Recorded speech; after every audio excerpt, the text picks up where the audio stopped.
Hello doctor sir मोर Covid report positive आसी कौन करिबी sir? तुमर कौन सब लक्षण देखा दउची? सामान्य ज्वर सर। चिंता करनी लक्षण नथिबा बा स्वल्प लक्षण थिबा कोविड पॉजिटिव लोक गृह पृथकवास बा होम आइसोलेशन रे चिकित्सित होई पारिबे। खाली किछि नियम मानिबाको हेबो। वायु चलाचल करुथुबा अलगा कोठरी एवं अलगा पाइखाना व्यवहार करिवे रोगी। परिवारर जणे सुस्थ व्यक्ति तांकर दायित्व नेबे। रोगी एवं सहायक उभय 3 परस्त विशिष्ट मास्क बा सर्जिकल मास्क सर्वदा पिंधिबे और परस्पर ठारू 2 मीटर दूरता रक्षा करिवे। रोगीर खाइबा पीबा एवं अन्यान्य आवश्यक जिनिस तांको कोठरी रे दिया जिवो। रोगींक द्वारा व्यवहृत वस्तु जेमिति कि बासनकुसन लुगापटा बिछणापत्र मोबाइल लैपटॉप पेन पानी आदि अन्य माने व्यवहार करिबा मना।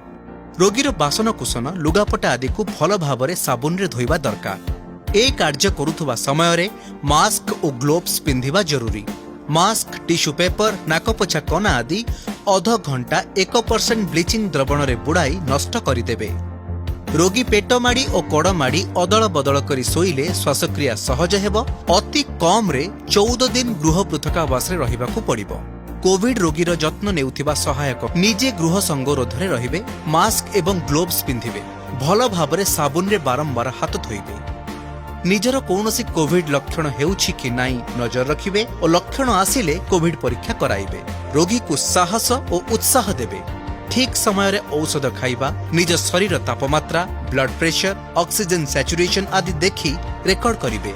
रोगी पाई विपद संकेत जदि ज्वर 102 डिग्री रु अधिक लागी रुहे, छाती जंत्रणा निश्वास नेबारे असुविधा प्रति मिनिट रे श्वासक्रियार हार लगातार 24 रु अधिक रुहे, विश्राम समय रे ऑक्सीजन सैचुरेशन 94% तले रुहे, ताहाले तुरंत अधिक सहायता पाई 104 किंबा 1929 नंबर को फोन करंतु।